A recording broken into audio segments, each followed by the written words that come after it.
Oh, hello everyone. Food versus rent. Food versus rent. Well, you have to choose one or the other. You can't have both. Not with all the rising costs. Some people are lucky they can have food and rent. People with disabilities, food versus rent. If you're in market housing, you're on the verge of not having your rent Recording in progress. or your food. Stay tuned. Brent's going to be ranting and raving today. Buckle up. Grab your hot beverage. If you have a hot beverage, if you're able to get a hot beverage. Yeah. Stay.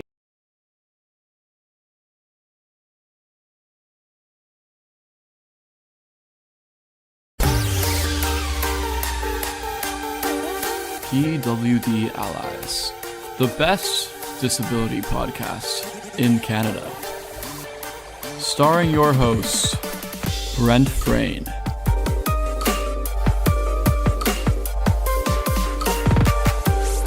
And as always, his producer and editor, Neil Matheson.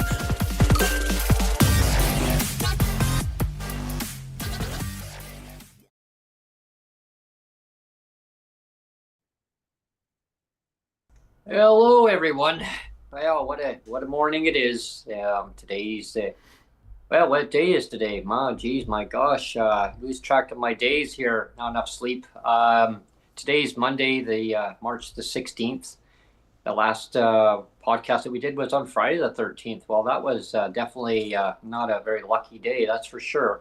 A lot of things were happening in the building that I live in, and they were doing a inspection of the units and going around and basically saying that hey, you got to keep it a lot cleaner, right? You got to keep it cleaner. How do you clean? How do you clean when you don't have cleaning supplies?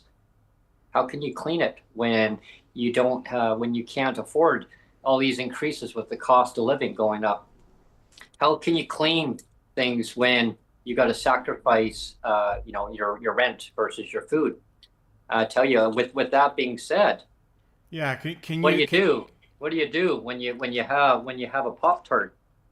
And our policy on our show is don't eat on the show. So Pop-Tart for breakfast, lunch, and dinner. Wow. And I'm not kidding, everybody. I mean, you've got cookies. We were fortunate enough that one of our neighbors actually made a nice, good home cooked meal and brought it over. That was really nice. It's really hard times right now. I used to be able to stretch a dollar as far as I could way back when. Rents would go up. Well, you still buy all your basket goods of services, hey? The cost of living wasn't as high. Shelter portion, I don't like that word shelter, but I'll use it in context because that's what it is, the word shelter. But I remember kind of going back memory lane, and then I'm going to get to the point of what today's podcast is. I mean, food versus shelter, or your your accommodation, right?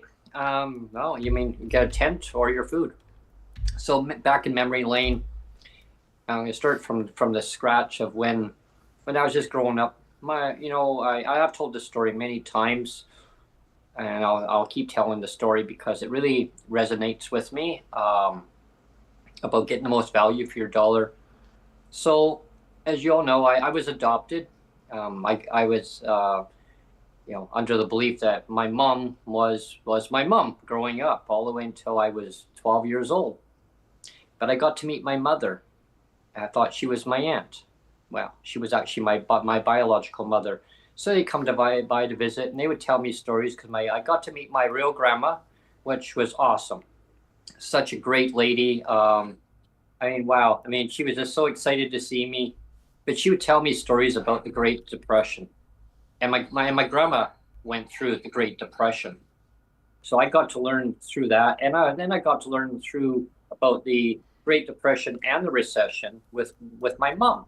My mom, who was my adopted mom, had told me because when she was just a little girl, she was almost a teenager around there, where she remembered just a little bit about the Great Depression. She went through the Great Recession, and things were tough. So combined between what my grandpa and my grandma taught me and what my mom taught me and my biological mother, because, well, I mean, that was my grandma, so, I mean, that was, her daughter, right? So she got to learn this stuff too. So it got grilled into me when I was just a kid about getting the most value for your dollar. Well, I told the story about, I'd do my paper route and I'd look through classified ads, but I was more looking for bike parts and bike shops, and I was more interested in that stuff. I mean, as a kid, I wasn't interested in housing or politics or who's in government and who's going to look after the citizens, who's not going to look after their citizens, and all that stuff. I mean, I was just a kid. Just wanted to be a kid, right? And the wind would come. It got really windy one day, and I was doing the paper route, and for some reason, the paper kept flipping forward to classified ads, like real estate. I'm like, oh, so I flipped it back again. The wind would blow it forward again. Somebody wanted you to know, Yeah. Brent. Somebody wanted you to Yeah, know. somebody wanted me to know, and it kept flipping forward to this page. I'm like, oh, for God's sake. I'm like, okay, well, I'm on this page. Well, what is all this garbage? Housing, rent prices. Wow. So one day I got home, and I'll get back to that point of about the pages flipping forward. So I got home, my mom says, well, oh, you're done early on your route. And I said, yeah, some customers were actually just either coming home or they're on the edge of their driveway, and some customers wanted their paper dropped off right at their door, not their mailbox. And so it saved me a lot of time, going down steep driveways or having to park my bike and go and walk down and drop it off. And she says, so what did you learn today? I said, what do you mean, what did I learn? And she says, well, it was carrier collection day, collecting the amount for the subscription for the newspapers.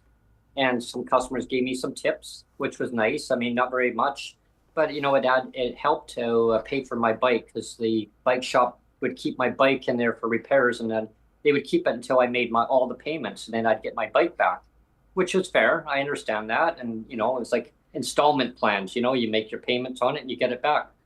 So I said, that's what I learned about the value of a dollar. And she was right. And so with that being said, I said, the page kept flipping over to real estate, Mom. She goes, okay. I said, so what do you pay for rent? And she's like out of the blue, she goes, what do you mean? What do I pay for rent, Brent? I pay $475 for this house. Right, everybody? That's the point. $475 for the house, the whole house. I mean, I didn't know what that meant. I said, I just was our accommodation. And I said, well, that's more than what I make on my paper route. She goes, right. So when you get older, you're going to understand where I'm going with this. And so, yeah, so that's kind of where that left off. And I'll come back to that further in the podcast. So I kept looking at the classified ads of these prices, and then I thought, I wonder where that building is. And there was a couple of buildings, and so I rode my bike downtown Langley, and I rode my bike right by a building that I end up in the future renting from. Go figure. I didn't even know the building. Well, that was an already older building, right? Yeah. So anyway, I looked at the rent prices, and it was just a few dollars more than what my mom was actually paying for her whole house. And I wasn't on disability. I wasn't on income assistance at the time. I wasn't on disability. I didn't even have a job at that time. I was just doing a paper route and doing some babysitting. Fast forward through time, I ended up working at some odd jobs here and there after I got out of high school. I worked at a pub. They tossed me to the curb, and they said I was too slow. All the orders were getting backed up, and they were yelling at me in the kitchen. And, you can imagine in a pub, and I'm supposed to be doing all this stuff. They just threw me in there all because I took cafeteria in high school. So I guess I was supposed to know what I was doing, right? I mean, no experience. Well, that was a pretty bad flub. But for me, I was pretty depressed, down and out. So I thought, okay, well, so I applied at a big corporation. They didn't want to hire me because I was too slow, hand and eye coordination. They said I wouldn't fit in because it was fast food. It's fast food. You got to be fast, they said. So, well, I can go fast. I can run. Well, we can't. You can't run on the job. Meaning you need to comprehend. They said comprehend and move faster, read stuff faster. people don't want to wait. They said they'll, and the quote I was given was, people in Ethiopia, they said, would starve if they had to wait, Brent, as long as you would take. Oh, wow. And so to me, that was a real, like, I was so depressed for a while. I was crying. I don't really break down like that. Why did somebody think that was an okay thing to say, eh? Yeah, exactly. Yeah. And that was from a corporate office. And like, I was so upset, and everybody in my school was lining up for a new restaurant that was just opening, and everyone was getting these jobs. And I was lined up. I was all excited, thinking, well, hey, I'm gonna have this job. I'm gonna get some experience. Because I just went through cafeteria. I was learning this stuff, and I said to my teacher, I have an interview. Oh, great, Brent. That's great. I said, yeah, you'll do fine. I said, I know it's taking me longer to try to navigate around with stuff here. She goes, well, it's your hand and eye coordination, but that's just who you are. I mean, it's your disability. You can't do anything about that. I said, no, but it's all fine. They'll work with it because they're a big, corporation. They're going to work with it. So anyway, fast forward through time, work experience. I'll jump through different decades. So I ended up working at a 50s, 60s diner. It was awesome. It was awesome. They were great people. They accommodated my needs at the time. And then but I ended up getting onto disability. I was on income assistance because I had done a career move, and at the time it didn't work well. It worked out well until the company folded under, and they hired some other people that were actually had superior experience before me. So I ended up going on income assistance, and you have to get on income assistance before you get on to disability. That's usually the rule of thumb. They had a declaration. Are you looking for work? Can you provide proof that you're looking for work? What is the address? What's the phone numbers for all these places? Well, these places that I was at. Have you ever been in jail? Yeah, exactly. Yeah. Have you been imprisoned? Have you been incarcerated? I'm thinking, oh, for God's sake, what the heck is all this garbage? And I mean, just to get that, and empty your pockets. Yeah, put all your change on the table. All these questions, and I was already having a hard time trying to work with my disability the best way I could, and I was finding all these roadblocks. And I was sitting down with my mom, and she says, okay, obviously, you're going to have trouble in life, Brent, going forward with different things. I mean, there's things that you can do, and there's definitely things you can't do. The mind says yes, and then so you push yourself, and the body reacts and says in a negative way, no, you can't, but you can do these things. So we sat down, we had a meeting, and with my doctor, and first with her worker, because she actually ended up getting on to old age supplement. And that's how I got to learn about rent geared to income. So rent geared to income, where the worker was helping my mom fill out the senior supplement forms. And like at the time, I was just about to get on to income assistance, but I still wasn't. And so the lady got to know, me before I got on. And she said, so you pay, your mom says you pay 1/3 your income to her for rent. I go, yeah. Yeah, that's the rule. My mom goes, yeah, I told him. I said, 1/3 his income and the rest is yours. I said, so how does this supplement my mom's applying for? So because it's a senior supplement, it's she'll automatically pay 1/3 her income, rent geared to income, to rent. Mm-hmm. Oh, I said, well, can I do that? Well, you're already doing that, Brent. That's where your income is. But once you get on income assistance, it doesn't work that way. What do you mean? So when you get on, which, by the way, I'm glad you're sitting down, because our meeting is, so you're approved? What? You're approved for income assistance? Oh, okay. Well, what is that? That means that we're going to be giving you just a flat amount. And out of that flat amount, there's a category in that flat amount. It says shelter, and the other portion is called support. So because you have the word shelter in here, you don't really pay 1/3 your income. You just pay the word shelter to your mom. Oh, but so could I get the same program? I said, can I get the same thing that she has? So unfortunately, people with disabilities who pay market rent, even though you're in housing with your mom in a house, as you get older, if you move into like a townhouse, apartment, or anywhere else in the future, you'll be getting that shelter portion. You won't be able to do 1/3 your income. Unless your income's high enough, and then you can divide it down yourself. But that's how the program works. You don't qualify. So as time went on, I kept that in the back of my mind, what my mom had always said. And I talked to her over time, and then I talked to my biological mother about the same thing. And then I talked to my aunts and people around my neighborhood. They all said the same thing. Brent, you should be paying more than 30% of your income to your rent. Well, this is what the government said. Well, before the worker retired out of the government, she told me to keep fighting about that, because she said that's one part that she kept fighting the government on too, that everybody with disabilities, even, because I had then got on a disability after fighting with my doctor about that same thing, because my doctor thought that I was paying 30% after getting on income assistance and then got on a disability. I said, no, I was before I was on that, but they said, no, you don't qualify for that program. So food, as the cost of food went up over time, now you have to choose, right? Inflation.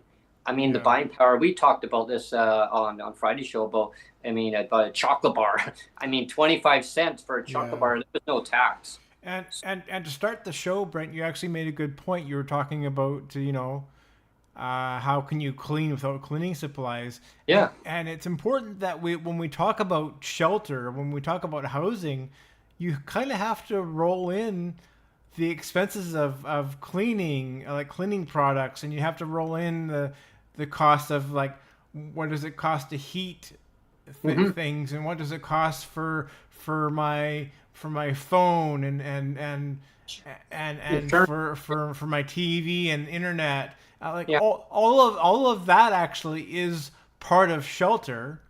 Yeah, well, yes, and Sonjia just made a good point to me. She said, "Don't forget the word insurance." Now, and insurance too. Yeah, all of that, right? Yeah, like tenant insurance is mandatory now with a lot of management companies.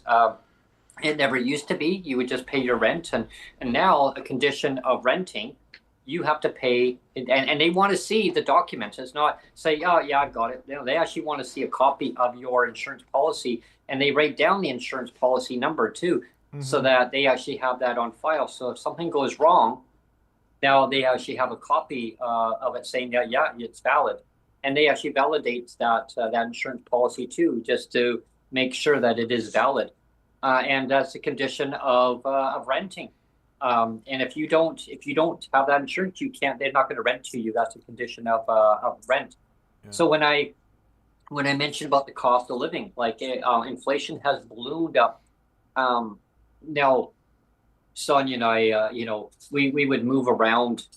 People would say, "Oh, where are you living now?" I mean, some of my aunts would say, "Where are you living now? What's your address now?" Because we would move into a place and it would be horrid, like bad. It was just a bad situation. The place looked okay at first, then we had to end up being a slumlord, right? A lot of bed bug situations, right? Yeah, it was a bed bug situation we moved into, and that was a nightmare in itself. Like the place said, the management, no, we cleaned it all up. I said, well, this place had a history of bed bugs.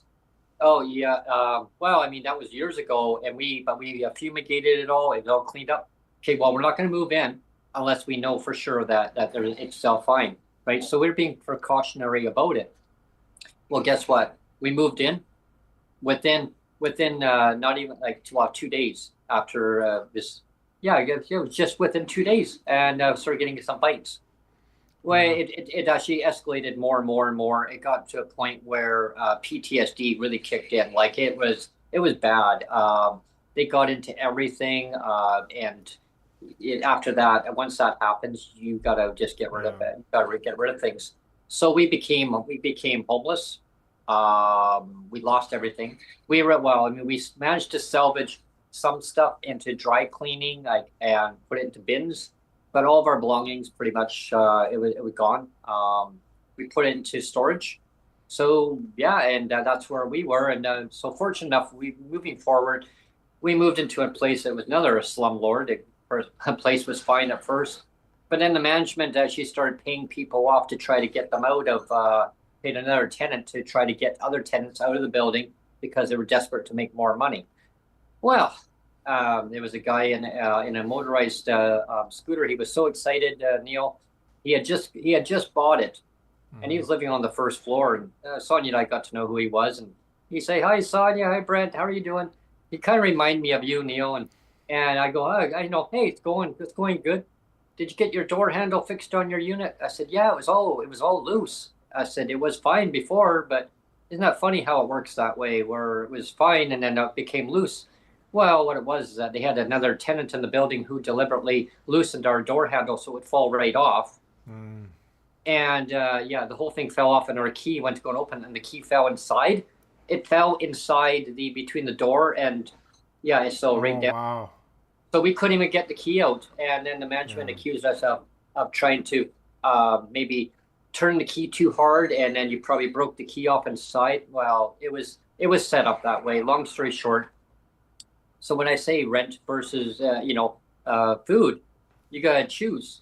Mm-hmm. And these stories, like, it just escalated on. We moved to another place, which I guess we should have stayed at the other place that we moved to, but we got paranoid because there was a lot of homeless individuals that were they needed the help. They didn't get the help that they needed. They were leaving a lot of drug paraphernalia around our building that we moved into. The cops would show up there all the time. They were doing drug busts inside the building. Every time I turned, the cops were at the building. I was like, what is going on here? So we thought, okay, maybe this is not the good building that we need to be in. And I really missed the building because it was just completely renovated. I mean, right from scratch, like right down to they took the drywall out, everybody. They literally, all you saw was cement, and all they did was redo the whole thing. Mm-hmm. Nice place. I mean, all new furnishings. I mean, it looked like a brand new building, but it wasn't. Like, the unit was. Mm-hmm. So we really miss it because the rent was really cheap from what the rents are now. Even with the inflation going up, it would still be way less than what we're paying now. Way less than what we're paying now. So when the government not increasing the rates deliberately, we would be financially okay. It would be almost probably even better than rent geared to income. Like, it would be like subsidized rent, right?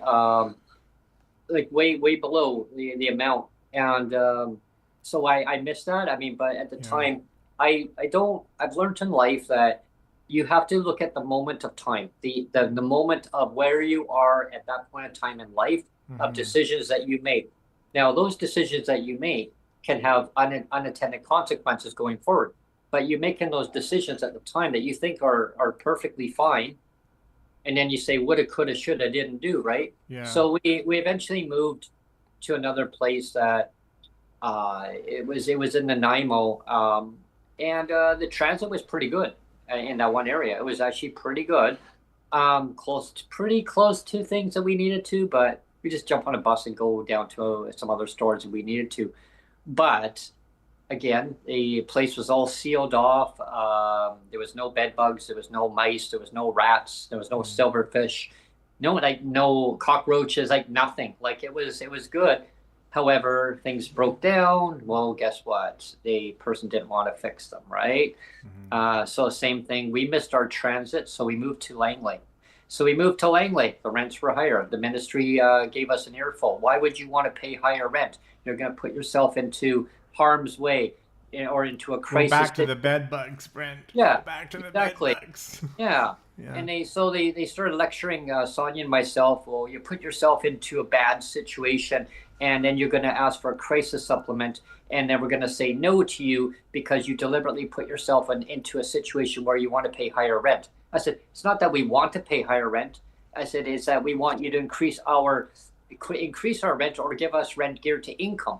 I said, that would be the solution. Well, the government's not going to do that. Yeah. I remember hearing that. I said, yeah, the lady was really chirpy with me on the phone. The government's not going to do that, so get over it. That's what she said to me, everybody. She said, get over it. You know what I said to her? I said, do not talk down to me. You see, you talk down to me like I'm a little child. I said, I already had a mother. And I said, right now, she would literally get a spoon out and whack you over the hand. I said, I put you over the coals. Excuse me, now you're being disrespectful. And I said, am I being disrespectful? I wouldn't even let her talk. I said, you stop. I said, I'm talking, listen. She goes, excuse me, I'm a worker. I said, I haven't told her. I said, shut the hell up. She goes, excuse me? And then I said, shut the fuck up. I said, I'm talking. And I go, when I'm done talking, then you can talk. She goes, whoa.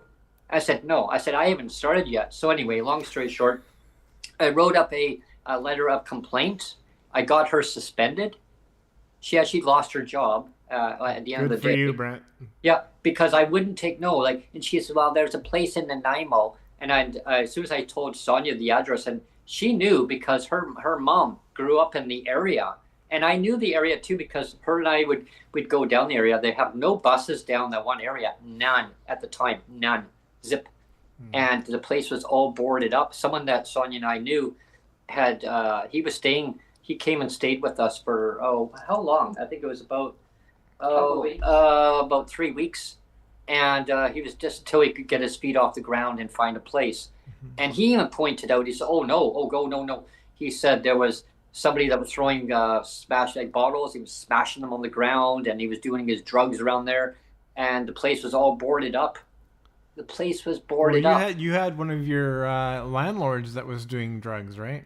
Yes, yes, Just before you get into that story, though, I just wanted to break in because we have Mama Inga in chat, and I always love Mama Inga's comments because she just said something that I can identify with, of course, because I lost my first wife 13 years ago. But she says, I have learned so much in this last year after my husband passed away. It has been a tough year, and I get that. I mean, even almost 13 years later, I get that, right? So she says it's been a tough year. We rented this place as a couple on PWD. Now it's just me. I don't eat much. I can't afford to. Right. That is something that I can totally identify with because like I was in the exact same situation I've shared before. Like the moment that my wife passed away, it was like, well, it was almost like I know it's not intended to be that way, but it was almost like the provincial government was saying, congratulations, Neil, congratulations. Yeah. We'll now just dock a whole bunch of money off of your check. And I literally had it was a little bit less than $400 a month. I was down to $400 a month, and that stayed that way for like 2 years. 2 years I had $400 a month of provincial assistance. And because it's like, congratulations, Neil. Congratulations on the death of your wife. We'll just dock a whole crap load of money off of you and see if you can manage. Well, yeah, and so what Mama Inga is saying, I lived through that, and it sucks. It sucks really, that our government is like that. It really does, Mama Inga. The government they're so cruel to people with disabilities. Like, to me, growing up since I was just a little baby. I mean, I grew up in the Lower Mainland in the Fraser Valley, and just as a little child, I can't really visualize too much of it. I just vaguely, like, it's like you get these little flashbacks in your memory of, you remember like little things that stand out. All I remember is vaguely my mom pushing me up looking around, and all I remember is seeing a steep hill. And my mom would tell me the story. She actually pushed me up the hill in White Rock. And she would walk up those steep hills, Neil. I mean, they are steep hills, and I know I used to be one of my favorite areas to go to. Well, it still is, but I miss it. But imagine those steep hills. My mom would be pushing me up in a stroller up a steep hill. Yeah, and so anyway, she moved out into the valley just after that with my dad at the time, my stepdad, adopted dad, which my mom ended up kicking out when I was just a kid because he would just be drinking up like a fish, and she didn't want to have that around me and my brother growing up. So my mom raised us as a single mother, in tough times, really tough times. I'd say the buying power, going back to that, I mean, you get so much value for your dollar, and even when I was just a young adult, I mean, you could still get a lot of value for your dollar. Like, you get $100 bill. I mean, you could get all your vegetables, your pantry goods, your cleaning supplies. You could get your meat, any kind of meat, or whatever people want, right? I mean, all your proteins. I mean, and a lot of it wasn't taxed. I mean, and I didn't buy a lot of junk food. I would buy it as a little treat every so often, maybe at the least minimum once a month. I mean, sometimes even 2 months. If I was saving up to get my bike fixed, I would sacrifice, say, no, I'm not having that. And maybe the odd chocolate bar, maybe one chocolate bar. But, like you could get a bag of chips, bottle of pop, and, just, a chocolate bar. Well, that's the other thing too. Like as a parent, I have to say too, like, I routinely will make sacrifices for Jake. Like if I I will do without for myself, so that I can make sure that I can pay for something like some school activity that Jake needs to do, or he's had a couple of relatively inexpensive band trips, but when I say relatively inexpensive, it was still $400, but like I didn't want to deprive him of that, because like basically every other kid was going. So am I going to say, well, gee, Jake, sorry you can't go. Everybody else is going, but you'll have to like do without. So I'm going to do everything I can, and I have so I'll make sure that I save up and I sacrifice for myself so that Jake can do those things. And I have to say too, also the school. I have to say again, his school is amazing in the sense that when there are times that I haven't been able to afford something, they've stepped up and they've actually kicked in the money to help to get Jake to do things too. And they don't have to do that. They don't have to do that, but they've done that consistently, which is great. I remember when I was in grade 8, I was in band. We were in choir and band, the good old times. And so the class, they were doing a fundraiser, and we did a roll-a-thon. People went, roll-a-thon? What is that? So roller skates. People remember the roller skates? Remember that time era? Yeah. We had Stardust in Burnaby. Yeah, that's where it was. Yeah. You remember Burnaby Stardust? Yeah. I she had one actually in Wally. That's true. They did. The original one. Yeah. And so I went there, and they had a roll-a-thon, and it was 24 hours. 24-hour roll-a-thon. Of course, you could take a break. I mean, there was breaks in between, but it was a roll-a-thon, and if you could get through it, and it was a fundraiser, and so you'd make so many laps around, and there was people coming in and saying, okay, here, I'll just take one of those coupons. Here you go. And I had somebody over there that was collecting the donations for every time you make a lap around my hand. Oh my God, I started getting blisters in my around my toes and this and that. It was getting painful. I had to sit down for a while, and they put some ice on there to kind of take down the pressure and this and that. And okay, back out you go again. They put some padding around there so I wouldn't really feel the impact of it. Now my skates now felt kind of off because I had padding in there. I just kept on going. Anyway, to make the money, so I was almost there, but then I had to go around my neighborhood and kind of give out these little coupons and seeing if it's like people would sponsor it. Anyway, it was almost there, but I didn't get quite enough. What it was that the class was going on a cruise up to Alaska, round trip, and everyone was going. So we had to do a fundraiser. I didn't get quite enough, so they said, "Well, maybe can you figure something out?"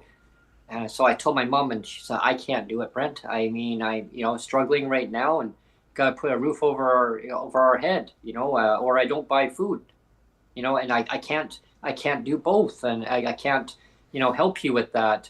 And it was upsetting, but at the same time, I understood. And she says, you'll have other opportunities in life of different things that come up down the road, maybe. It's just one of those things. So I talked to my teacher about it, and my teacher said, yeah, your mom's right. There's about priorities, Brent. And unfortunately, sometimes in life, you can't always get what you want when it comes to that. I mean, I think there's a song after that, Brent. You can't always get what you want. You can't always get what you want. Yeah. But if you try sometimes, you might find you get Yeah. what you need. Exactly. So I mean, these are the experiences that you go through in life, and you try to sacrifice things. And I remember when Sonjia had a really bad cold just recently, and anyone who's watching were wondering, how does Sonjia come along with that? She got through it. 2.5 weeks. It was almost 3 weeks, not quite. But it really it was a real doozy for a while. I mean, as you know, cough medicine is not covered, or any kind of medicine is not covered under the ministry. So you have to go and buy it, pay it out of pocket over the counter. So sacrifices. So it came out of food money. It came out of food money. Well, she was running short, so then I had to use my money. I had to go and buy it. She was going through this stuff like it was candy. Like it was just every time I turned around, she needed more. Well, I'm not going to let her suffer. I put a little blurb out there on social media, like, hey, can anyone help Sonjia? She didn't get one help. She didn't get one ounce of help. Somebody sent me a few bucks, so and I used that to go right away and go and get Sonjia some help that she needed. The ministry said, you just no questions asked. The Ministry of Social Development, Poverty Reduction in BC said in a meeting, yeah, don't worry. Like you just times are tough. They wouldn't increase the rates. That was before the budget came out, and said, well, you just got to just go to the ministry and just say, I need a crisis supplement, and it's $50 a month, no questions asked. You just go there and they'll give it to you, and you just keep applying for it every month. That's an extra $50 in your pocket. She says, I know it's not a lot, but it will help because of the buying power. She gets it. She says, yeah, I know you can't get much value for $50 these days, but at least it's something. So, okay, we tested, Sonjia and I tested that out just to see.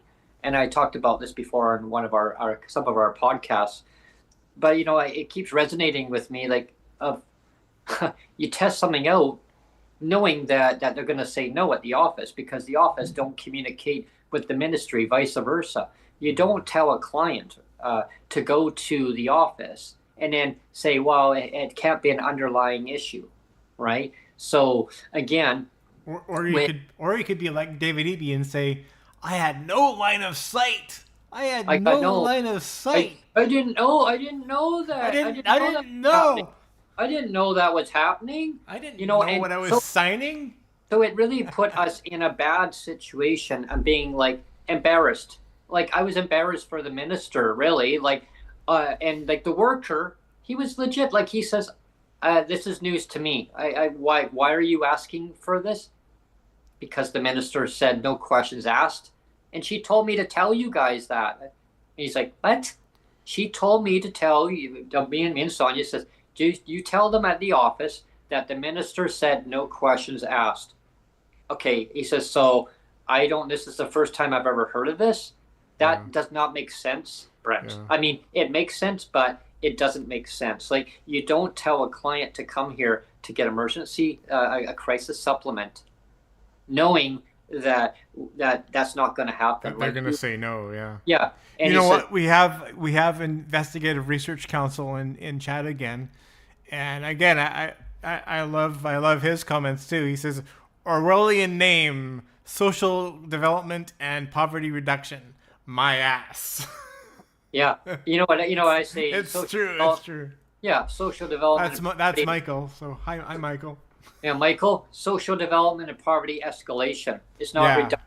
When you don't increase the rates and you take care of your citizens, it's actually the opposite. It's actually poverty escalation. Always excuses from the government, we raised the rates 5 times since we formed government, more than any other government has done since we've been in power. They froze the rates for 10 years. Well, I can tell you, I mean, as we all know, lived experience. I mean, so the memory lane is in 2017, as we know, the BC NDP formed with the BC Greens at the time under a supply and confidence agreement. So the first thing they did was $100 increase. Well, I mean, kudos to the NDP on that, because John Horgan said he promised that would be the first thing that he would do when he got in, and he kept his word. Yeah. Okay. So, but in 2018, what was Sorry, Brent, I keep interrupting, but what was the first thing that David Eby promised David Eby promised $1,000 for $1,000 grocery rebate? Now, where is that, Brent? Where is Zero. that? That got flushed down the toilet. That really got flushed down the toilet with all the sewage and all the silverfish. That's where that went. I mean, that was just a ploy to try to get people to buy votes. Yeah. Yeah, exactly. Yeah. Until 2018 was a choice of a bus pass versus $52 as a default supplement. When I say default supplement, it's automatically on the recipient's check if by default for transportation. I mean, they call it a transportation supplement, but you can use it for groceries. You can buy it for a pizza once a month, but then you don't have transportation. Or you can pay a taxi or Uber or, you can't go far with that. But then you have no transportation. So the government ran with it and said, well, we raised the rates by $52 in 2018. Mm-hmm. So 2019 was $50. Well, with rent going up, cost of living going up, at that time, things were still, you could still get more value for your dollar, and granted, I get it. But rents were still going up at that time. I know, because we lived the experience. We went through it. Then 2020 came, COVID supplement. Now, recently, I made a graph. I was just going to say that, Brent. We have to restate this graph. Oh my God! It was a cool graph. It's a very colorful graph. There's color all over it. There's text all over it.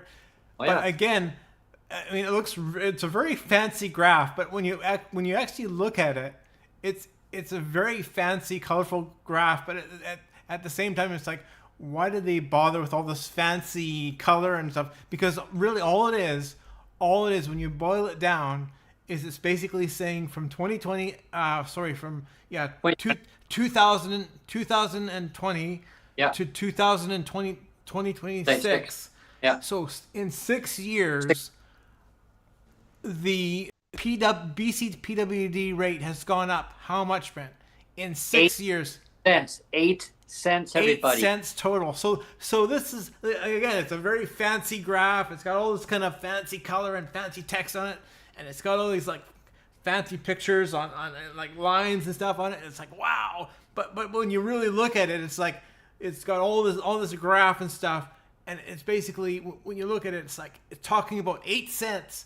8 cents in 6 years. 8 cents in 6 years. And people wonder, well, where is that 8 cents coming from? Okay, so on your monthly check, everybody that's on PWD in BC, do you remember the amount when the rates kept going up and they would ask add the extra dollars, but not cents, right? So what was it at? It was like 906.42. Then it went to I think it was 1133. Then it went to 1183.42. Remember those? Yeah. Mm-hmm. Okay. And then the COVID supplement kicked in, right, in 2020. So 1183.42. Then it add $300 on. It went to 1483.42. Then magically, I think it was around 2023. Yeah, around 2023. I think it was 2024. 8 cents got added on, so it went to 0.50. I didn't even notice that until I was looking at that to see if my check was, it was in direct deposit. I'm looking through. I'm like, oh, my check's in. I'm like, okay. Oh, why is it 0.50? Like, what's going on here? So I look in Government of British Columbia, direct deposit. And it said the amount. I'm like, wait a minute, 0.50. Well, why is it 0.50? Well, it's 0.42. And so it caught my attention. I thought, well, whatever. It must be some kind of administration. They raised the rates, Brent. I thought they quietly just put it to there. They probably realized over time, oh, it was supposed to be 0.50. Oopsie. So again, people say, well, no, the government said that rates had gone up 5 times. Well, in a sense, 2017, 2019. Okay, and so, yes, the COVID supplement, sure, 2020, but they left it in place. They gave 300, took away 150, and when they were going to phase out the whole thing, Sonjia and I advocated really hard with the 300 to Live campaign and other organizations, and we pushed the government hard on it. They kept interviewing us. Every single news station there was interviewed Sonjia and myself and said, well, what would happen if the government actually gave this money, like what would it do? What would it do for you? I go, well, Sonjia says, well, we could eat healthy food. We could live in a nice place. I could buy more diabetic supplies that I need. That's not covered. Like one of the pumps that she wanted, it's not covered under pharmacare. I said, oh, wow. She goes, yeah, I can actually go and get this other thing that I needed. And so the media asked me, well, Brent, how would it benefit you? I said, well, I mean, I can go and buy more adaptive equipment. I could buy this other CCTV that could blow up some of the small print and make it larger for myself. I could use a screen reader that I could get and buy it out, cheaper than I can get through other organizations. I can actually go and get to more mobility aids, stuff that I need for like. If I'm in a busy area, I can use a white cane. I can go get a more expensive one that I need. I use it here and there as I need to. I have one, but I can actually go and get a better one that's not covered. But there's so many things. I can go and buy my glasses outright. I don't have to wait for the ministry to do it once every 3 years, because my prescription is quite strong. And it doesn't always fit every frame that's out there. I mean, I could find a nice frame for glasses, but the government will only pay a cheaper portion of the frames and the lenses. But then you get cheap what you get, what you pay for, right? And they don't cover transitional lenses. And so, like, there was so many things that I had in mind that I'd love to do. And I said we could go and live in a nicer place that's more modernized. It's not run down. It doesn't have a lot of problems. It's more accessible, like for ramps, any push buttons to open the door automatically. And that's my key thing, is having places that you can push the button and the door will open. More accessibility. It's more user-friendly for people with disabilities, not just for myself, but also for anybody that's in a mobility. We just added ours fairly recently, and it's nice. Yeah. It's nice, actually. Yeah. And that's one of my pet peeves, that buildings that don't have that. And I find that even carrying groceries, I mean, it's so hard when you don't have something you press a button and the door opens, because I mean, it's hard to navigate around. Or maybe your wrists are sore. You got carpal tunnel. I mean, people get carpal tunnel, right? I mean, and grabbing onto things. I mean, last thing you want to do is put pressure on your wrist, right? It's really sore. So anyway, long story short, so we looked at all these things, and when they asked us, okay, so it sounds like it's really going to benefit you. I said, yeah. I said, but would they make it permanent? Well, that's something that the government will have to make that determination when it comes out. But we were just asking you as reporters how it would benefit you. Okay, thank you. And that was during COVID time, and they had a long microphone, like an arm. It was way across. And so fast forward 6 feet apart. 6 feet apart, everyone. But this long arm was like at least 12 feet. Yeah. But they had when what do they call it? It's that coating over top of the microphone. It looked like it was bush on there, right? Yeah. And so it really picked up the audio really great. And so when they followed up with us, the news had followed up with us and said, okay, now it's in place. How is this benefiting your life? Well, this is great news. I said, because we actually found a new place. We lived in this other place and we moved into, and we wanted to get out of there so bad. I mean, literally, everybody, we moved into a place in Langley, and it was great. I mean, we had 1 month free. Well, we got 1 month free rent to move in, which it wasn't really free. I mean, we still have to pay for our rent from where we were, and then you still have to pay for, your moving, your transition time. But it allowed us to move into there, and the place was not so good. We had people. They had a drug lab that was underneath us. So this is we talked about that. We referenced it earlier in the podcast, but now you're getting to the story of the woman that was a drug dealer, basically. Underneath us, and the management company could not get her out. They tried everything through the RTA. Long hearing times, like waiting list times, and the person above us was perfectly fine. Like, I didn't hear a peep from him, and the guy would be walking around really hard on his feet. I didn't even hear him. I mean, literally didn't. And usually in older buildings, you would hear your neighbors, but didn't hear nothing from the person above us. Person beside us was smoking up a storm there, doing drugs. Person diagonal down from where we were was doing some hard drugs too, And I mean, it was all around. So half the time we weren't even in our place. Later at night, we lucked out where they weren't.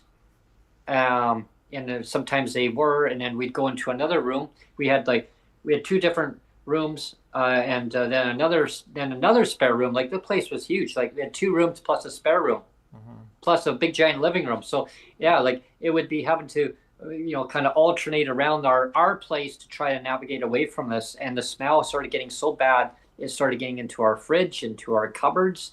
Management, we did a walkthrough when we finally moved out.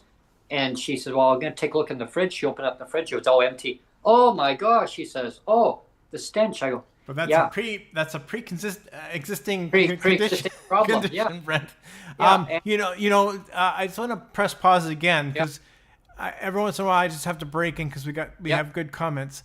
We had let me see we're having so many comments. I have to back up. We had a comment from Sandra Pronto, and I don't know if you know her or not, but anyway, Sandra Pronto says, Brent, have you or Neil ever went to Co-op Radio to be interviewed? I used to do the East Side Stories. My friend Allison Klein does a radio host show, and yes, I have done the Co-op Radio. I've done three interviews. It was for a show called Soapbox Radio there, and run by two women. I don't know if they still do. I think they both don't do it anymore. But it was they ran a great show, and it was all about disability stories, kind of like what we do here. And so, yes, I have done 3 interviews with Co-op Radio, and if anybody's interested in those interviews, and most of them are having to do with my clawback situation. I talk about that, and I talk about the Disability Foundation a lot because I worked with them for 7 years. So yeah, there's three different interviews in about a space of like 2 or 3 years, and they're all posted. If anybody's curious, again, this is going to be my selfish plug. But if anybody's interested in any of those interviews that I did, they're all posted on my website at daddybentlegs.com. Daddybentlegs.com. If you go, there's a media tab. Again, we have the tab for the podcast on there, so it directs people to the podcast. But then there's also a tab for a media tab, and that's where the radio interviews are for the Co-op Radio. Yeah, that's awesome. And so like when we had the supplement, the COVID supplement, and we were living in Langley, BC. Sonjia came across an ad, and she says, we should check this place out. And I said, well, where's that? And so we were quite familiar. I mean, I was very familiar with the different roads, this and that, because I mean, I grew up down there. Like I used to ride my bike down there all the time, so I got to know different roads. But then trying to realize, like what road connects to another one. And because over time, as people know, I mean, you get new infrastructure that gets built on different roads, and so it kind of throws you off. I mean, you might memorize which road it is, but different buildings are changed over time. So I said to Sonjia, well, why don't we walk by that area? And that way I can kind of relate to an ad that she was showing me, because I was trying to visualize where it was, and we were pretty darn close to where it was, and I didn't realize how close it was. So we walked along this road, and anyone that's familiar with the area of Langley, so we were walking along 53A Avenue. So I'm walking along, and well, okay, that's building. I saw that one getting built, We walked along another area, and further down, I saw this building. Wow, this new apartment building, and it was just getting under construction, and it was all fenced off. Security guy was parked out there, and I got talking to the guy. Of course, how does that not surprise people? Brent got talking to a security guy, yattering the poor guy's ear off.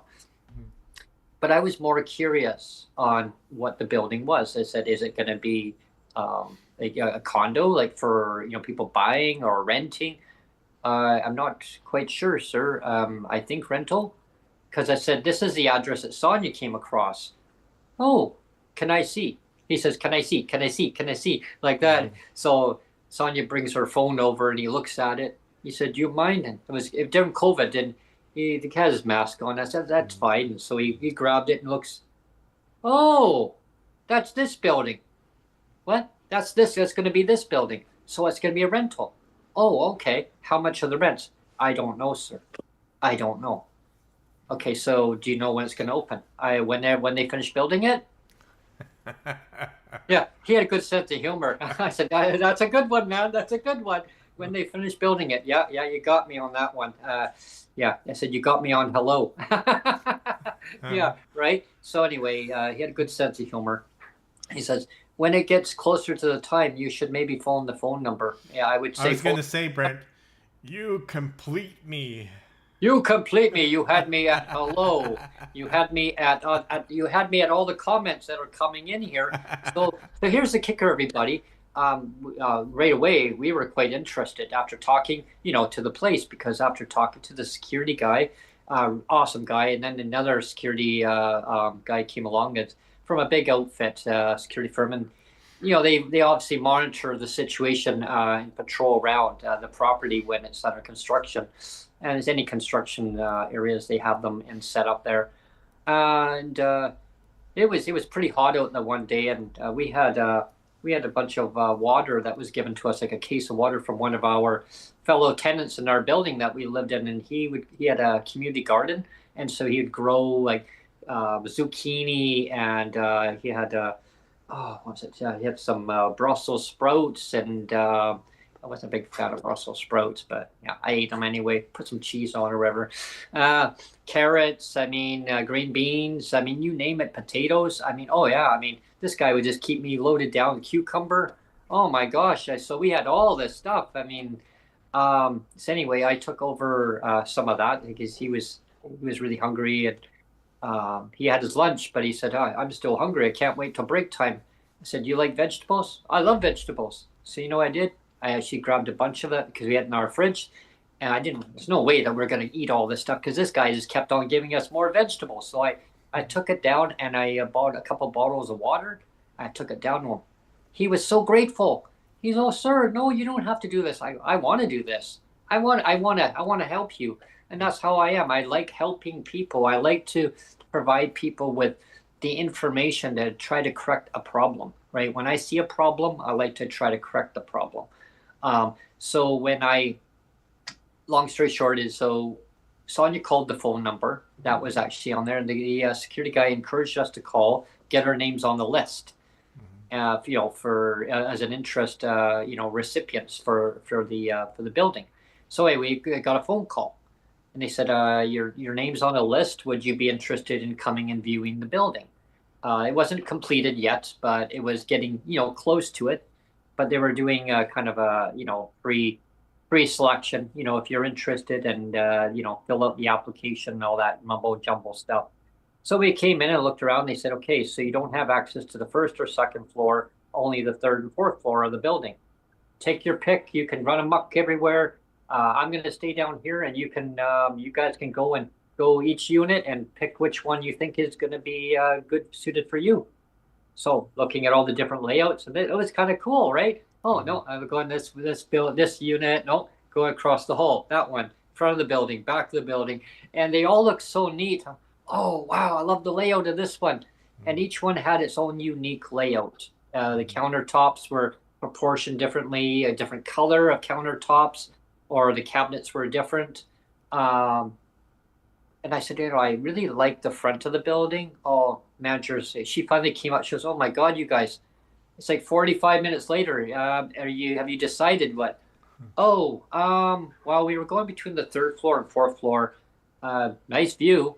How much more? Oh, it's a little bit more expensive on the fourth floor. And the ceilings are really wide open. You probably don't want that because trying to change light bulbs from the top up there, it's going to be hard.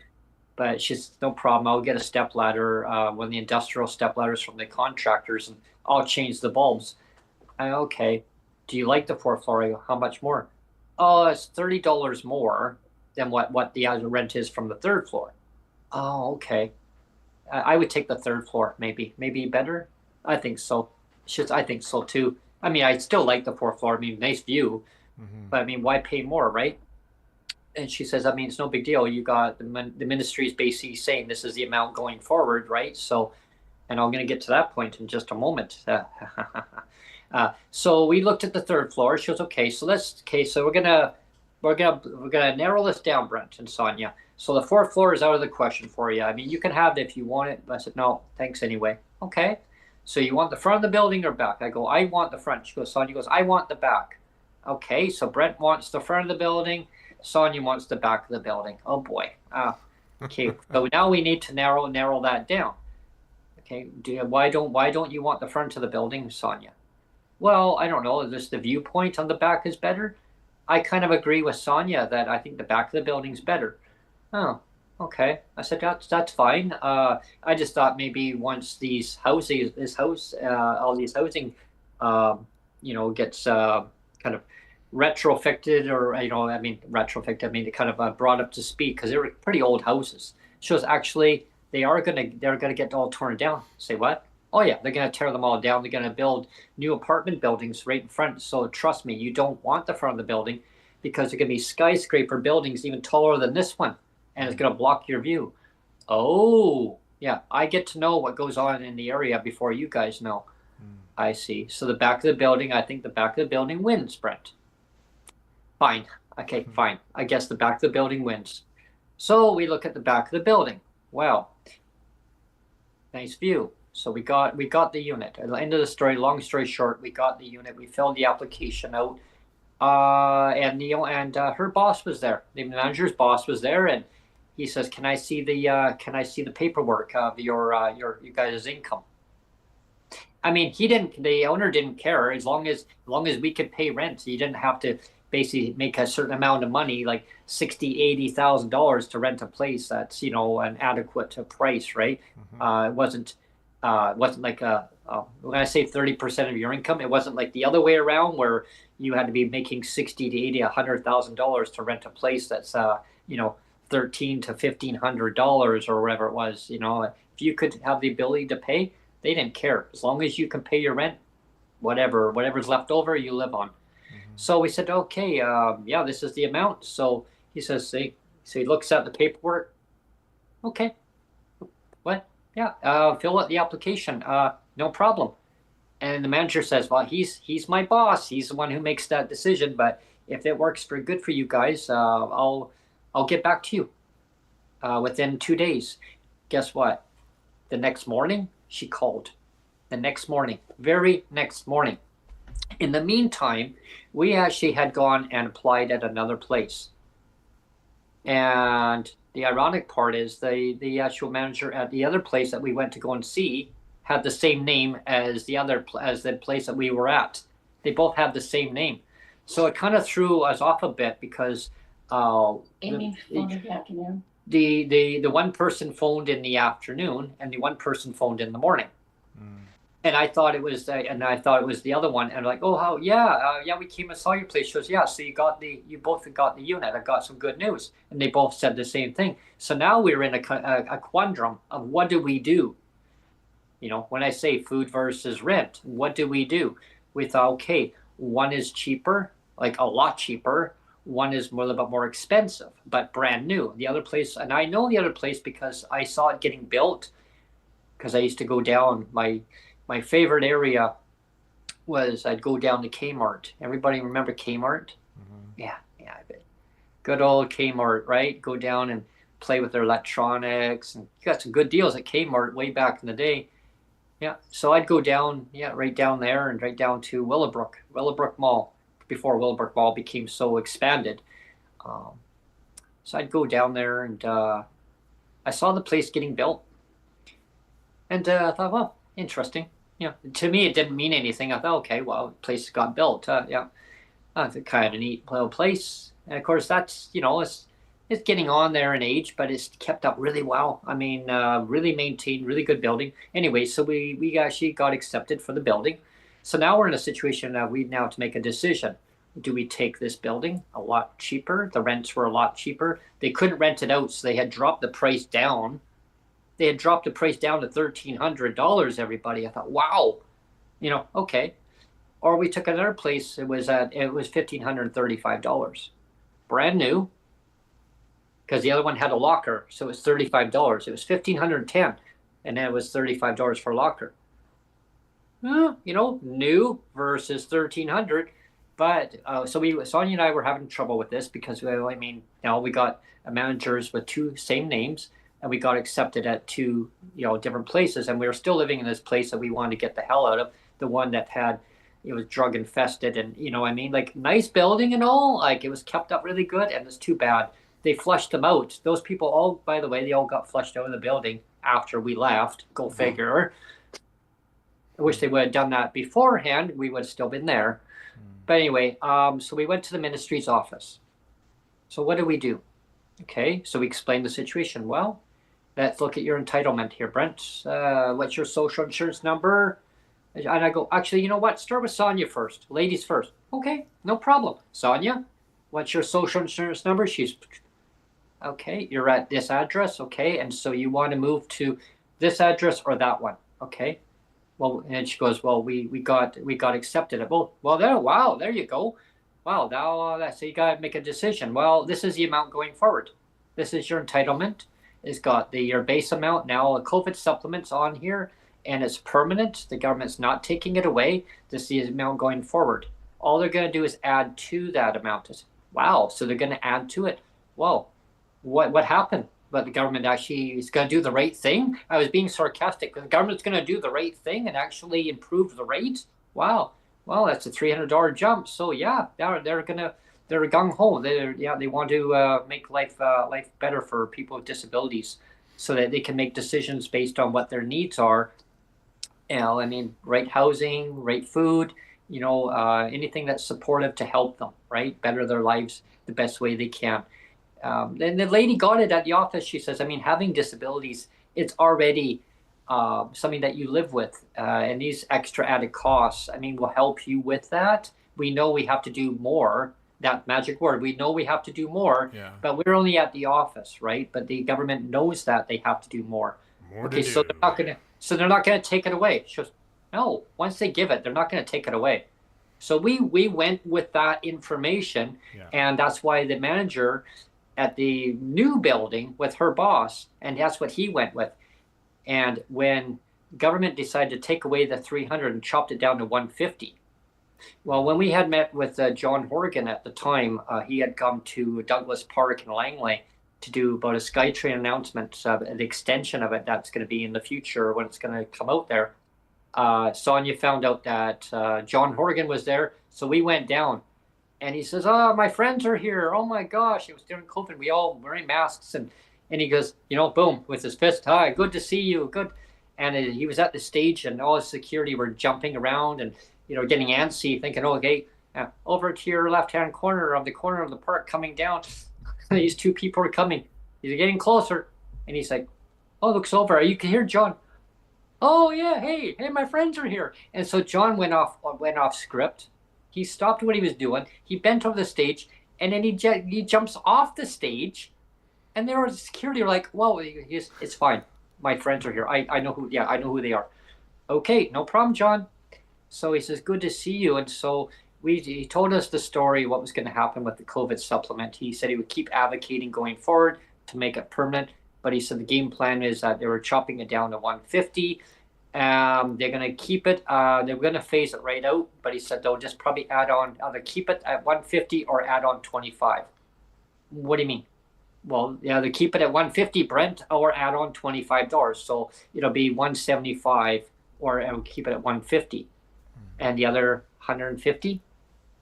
Well, I'm the only voice at the table. I wanted it to be permanent, but unfortunately, I was the only voice that said yes. Well, talking about the only voice that said yes, Brent, let's reference John Horgan's book that he wrote just before he passed away. Yeah. He referenced. So again, this is all in his own words. He was able to write a book a month or two before he passed, and he referenced something called the mud hut wing, and he said there's a mud hut wing in the party, in the BC NDP party. There's a mud hut wing that does not want to see certain things happen, and so that's what he's talking about when he says that I'm the only one at the table. Yeah, he was referencing there's a mud hut wing over there that doesn't want to do what I want to do. Yeah, and we all know who the mud hut wing now is, right? Yes. We do. We all know who the mud hut wing now is. And so John had, like, I mean, when I reference, I talk a lot about Mr. Horgan, because like he would tell me certain things in confidence, and he would, it was almost like I was an MLA. I had to sign like an NDA, but I didn't have to sign a non-disclosure agreement with him. But him and I had an understanding that he would tell me certain little things to keep in mind and watch for going forward, for advocacy wise. Try not to pin, one political party against another political party. He says try to stay as neutral as possible, and advocate for what you want. I mean, because he says whatever government gets in, they'll say one thing unless they really care about what they're saying and they want to make change. Then that party, when they get in, they're going to make that change. Otherwise, he said, they're going to say whatever they want to say to get into power. And they always do the opposite, he said. He says, for me, I mean, when I was in opposition, remember I said, this is what I wanted to do? I carried forward. And he said, you remember that? I said, yeah. When I said I was going to raise your guys' rates, what did I do? I got in. But then, unfortunately, he admitted, he says that there was some obstacles that he's trying to work with. I didn't realize what he was saying, and now that makes sense. The mud hut wing, there was obstacles. The EB obstacle. Yeah, but he obstacle. Yeah, but he said like there was obviously people within the party that didn't want him to do what he wanted further up the chain. He got frustrated, but he still did the best he could. He wanted what was best for Sonjia and I and everybody else, not just us, but everybody within the disability community, everybody within BC. Overall, like he would advocate so much to try to make life better and a more affordable. He admitted, he goes, I screwed up, Brent. I screwed up a few good times, right? I mean, nobody's perfect. He says, but I need to know when I screw up. I need to know so I can be held accountable. Okay, and then I'll look at it and say, okay, I need to do better. I need to listen better. I need to communicate better. And I think that's one of the takeaways with John is that he was being so honest. And I kept pressing. Sonjia pressed him a few good times at Douglas Park and said, well, like we live in a nice place. Okay, well, is it good? Is the manager nice? I mean, is it nice? Yeah. We thought the manager was nice until the manager ended up doing drugs, and then we lost our unit. We end up having to pay $1,775, everybody. But the condition, I talked about this before on the podcast. People are like, what? Yeah, so we lost our unit. But of course, as prices went up in rent, that was introductory price when we got it. Those were introductory prices for the new building when we got it. The price for the introductory price was now over. So the going price was $1,775 for another unit in the building on the first floor.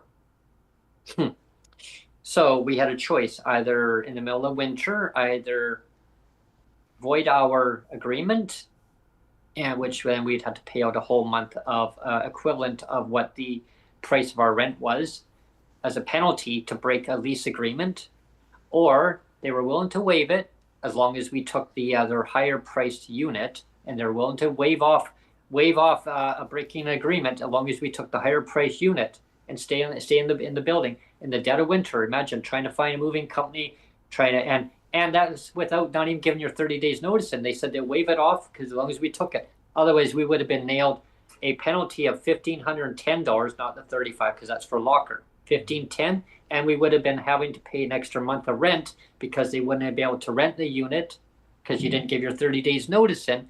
The manager approached us and said her boss was willing to waive off both if we took another unit. So we went with that 15. Remember I told you the 1483.50? Well, that was the amount going forward. That was what the government said we were getting. We based our rent, the 1510, based on that amount. So imagine all of a sudden your rent's now at 1510 up to $1,775. Big jump up. Mm-hmm. And then you find out that the government's now taking away the 150 or 175. Like it was like, and John had told us what was going to happen. I was like, oh my God. He says, but you guys are fine. When John had said that, you'll be fine, that's when we were still only paying 1,510. Mm-hmm. He said, thank God you're only paying 1,510. If you were paying more than that, I would be really really concerned for you both. Sonjia goes, well, no, we're only paying that. Well, then your guys are fine. He said, John's line, he says, squirrel away the money. Just keep squirreling away the money, he says. Yeah. Like a little squirrel, Brent, just like a little squirrel. Sonjia goes, well, it's kind of hard with the cost of living because, well, yeah, but this is the amount you got for rent now. I mean, he goes, well, I can buy healthy food. Well, there you go. It helps your diabetes, helps to regulate the numbers, Sonjia. It's very important to keep those numbers regulated. You don't want too many sugar highs and too many sugar lows because, it's not good. So eat lots of vegetables, Sonjia. Eat lots of vegetables, regulate your numbers. And I said, oh, like that time that you and I and Sonjia sat in your office. Yeah, you go, yeah, you remember that. Remember? I shared my lunch with you guys. I remember that. He said, you got the photo? And I said, yeah, hang on. So I pulled up the photo. John, remember? Ah, yes. Michelle Mungo and Sonjia, myself, you. Yeah, we're all there. I love that photo. It's a classic photo. Keep that photo. There's so many that were in the party that are gone now, right? Michelle Mungo, she was amazing. She was amazing. Oh my God. Yeah. She was a powerhouse, and she'd say, for God's sake, raise the rates. Give them back their bus pass. Raise the rates. Like they were so. The magic word, I'll just say very strong advocates when they were in opposition. Now you got the other party that's in opposition, and they don't even push the government and saying raise the rates for PWD. All I keep hearing is seniors, and yes, seniors obviously, yes, very extremely important. And I echo that 100%, 300%. I echo that. Okay, but people with disabilities who are seniors, people who are disabilities that aren't seniors need to be recognized in the BC legislature or anywhere across our country. We're kind of an afterthought, Yeah. And I know when we were kind of spitballing this episode, I said, well, what angle do you want to do for the podcast? I said, do you want to do like the senior citizen versus the PWD angle, because that is an angle where I'd love to do where you actually have the PWD are below, not to say that the senior citizens aren't victimized too, because they are 100%, but actually, like, if you really look at it, like, we're actually quite a few rungs below the senior citizens. So Our next episode that we'll be talking about is exactly, Neil kind of gave that away. Him and I, we usually talk about before the show starts, okay, which angle are we going upon? Like, what are we going to talk about? Our next episode is a piggyback off of this one, and we'll be talking about senior citizens' incomes versus PWD income, and a comparison of services that are offered versus PWD services that are offered. I think a lot of people may want to tune into that. I think you could probably really relate to that. I advocate very hard, especially growing up, what my mom had been offered, a senior supplement program, and finding out, and back then, even today, decades later, God rest her soul, I sure miss her so much. As time goes on, people heal to a point, but you never forget. And you never forget your loved ones. You never forget the times that you could spend asking, questions, like pick up a phone and, hey, it's just a phone call away, or I could go and see her or him, your father or mother, or grandfather or cousins, or, whoever it may be. But you remember the positive things. You remember the positive things that person brought to your life, the great memories that you can always cherish in your heart, that nobody can take that away. The government can try to take away your dignity as much as they want. They can't take away what's in your mind and in your heart. They cannot take that away. And so I cherish all the things that my mom taught me. Sure. I'm gonna do my best. I'm Scottish, right? Yeah, So me too. I'm gonna do my Braveheart impression right now. Yeah. They may take our lives, but they cannot take our freedoms. Yeah, Remember that line?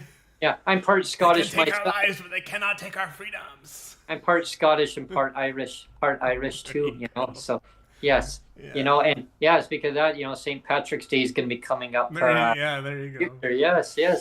Long Yes. live the Scots. The Scottish, yes. But it's very interesting. But people probably think, well, okay, so him and Sonjia lived in Langley, brand new place, ended up paying higher rent.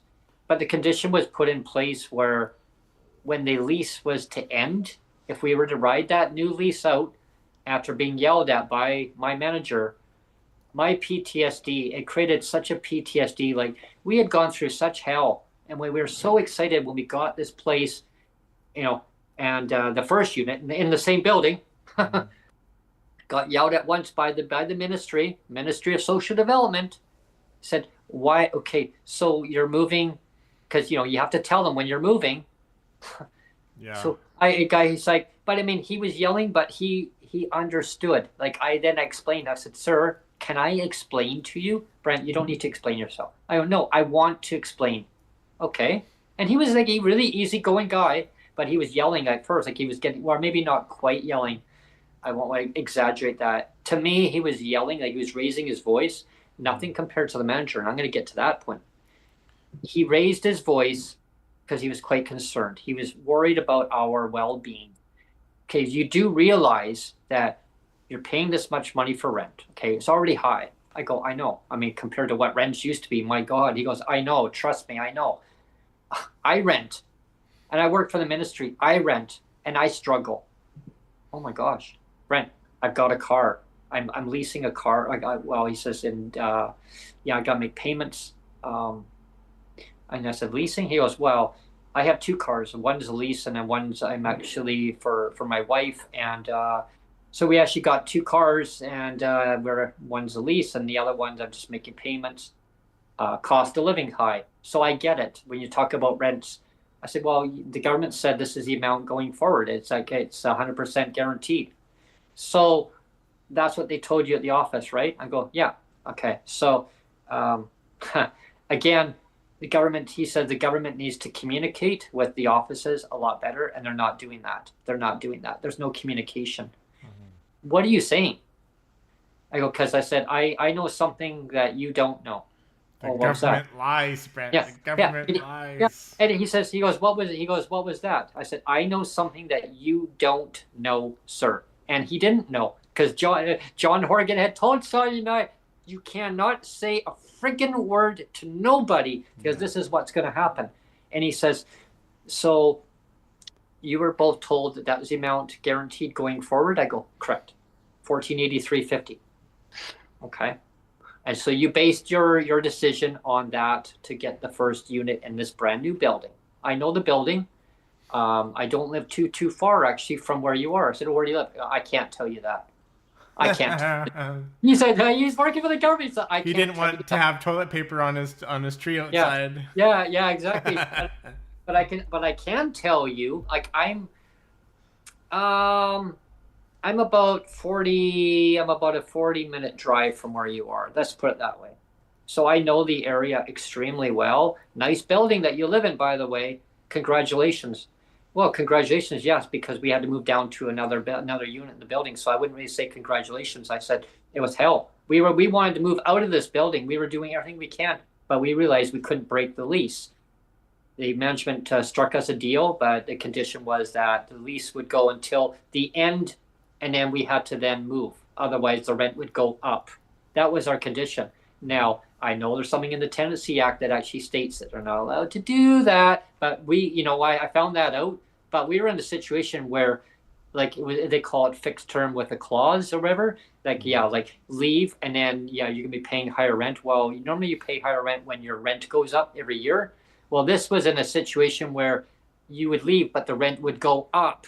Like it would go up to what the market value would basically dictate. So it would have been over $2,000 for that unit, plus the percentage every year. So my God, and I found that out that it was illegal. But what were we supposed to do? Like we were in a situation where we had to take it, so or write it out, or basically just void out the term, and just go and find something else. Well, when we realized that they were taking away the 150 and they were going to phase it out, not fully, they were going to put it back in.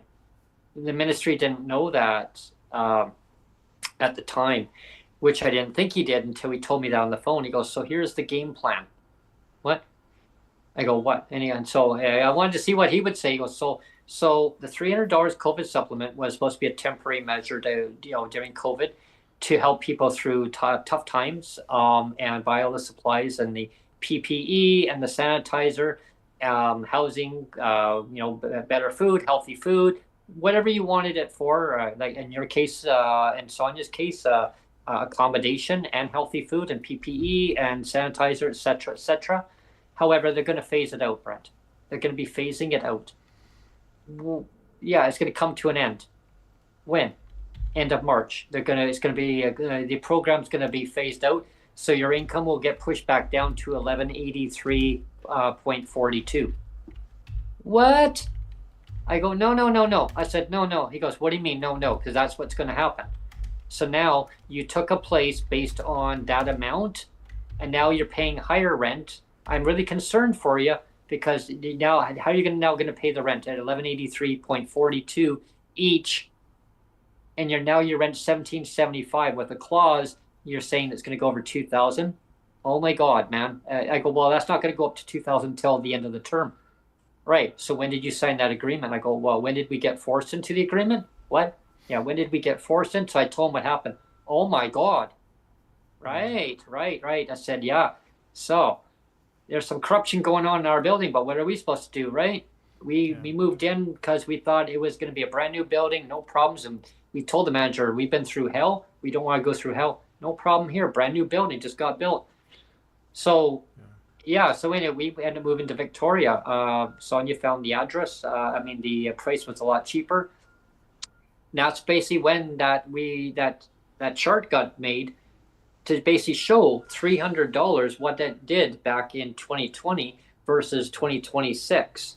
Same thing, only 8 cents. So in that same time frame, we had moved to Victoria because our rent was cheaper. So guess what? The buying power has now eroded to the point where we're struggling, trying to keep a roof over our head at the rent that when we moved to Victoria. So imagine in that same time frame, if we've still been living in Langley, that rent would have been well over 2,000, plus every year that percentage up. I can tell you right now, the building that we live in, the rent right now is $2,600 for that same building. Before 100. Oh, it's gone down. It's gone down because it was at 26,000. Sandra in chat mentions the BC Housing Rental Assistance for market rental. I'm not that familiar with the program, but she says if she wasn't on that program, she wouldn't be making it right now. Yeah, exactly. And I had argued with BC Housing recently, and I told them, I said, like, we pay market rent. And I said, we just want to be having our rent geared to income. Okay. So he said, well, there's a good, how many, 68 people per one unit right now on average that are on a waiting list for one unit. There's not enough housing. He admitted to me, he said it's supply upon demand. There's too much demand on the supply. There's not enough housing getting built within the housing sector under the program for BC Housing. There are third-party vendors that are subcontractors away from BC Housing, and it has nothing to do with BC Housing. That there is a long waiting list too, but it's all based on rent geared to income. It's not under BC Housing.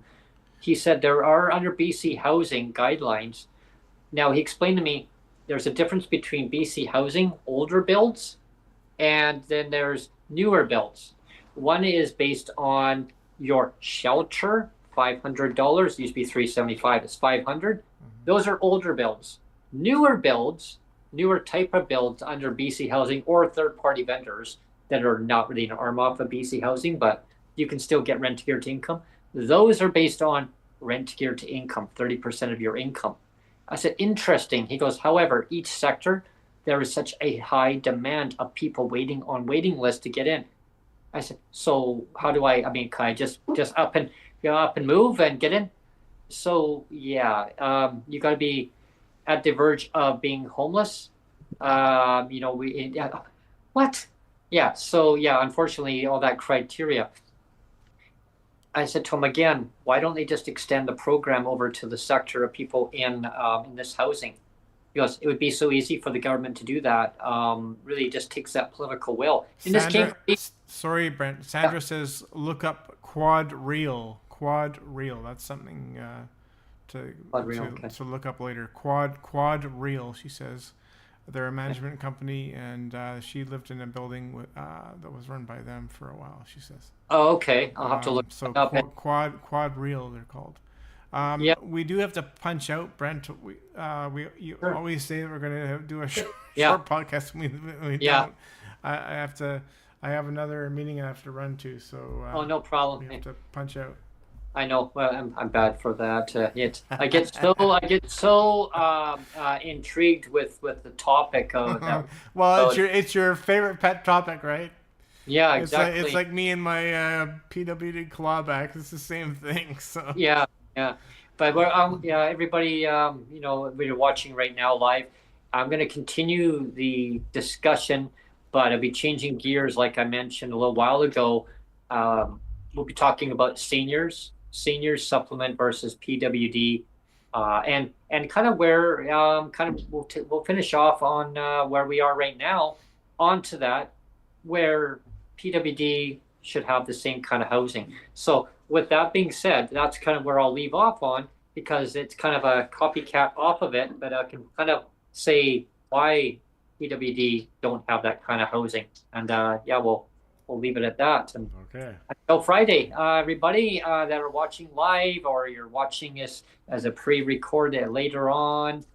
I'll sing us out. It's just another manic Monday. I wish it were a Sunday. That's my fun day. I don't have to run day. It's just another manic Monday. Anyway. Thanks everyone for tuning in to PWD Allies podcast. Join us again on Friday, and we'll talk about seniors supplement, people that are on senior supplement versus PWD. There's a few categories, and people that are on fixed incomes. There's categories that are in there that do PWD who pay high market rent. Do they qualify for that? Stay tuned, as we're going to be talking about that on the next podcast.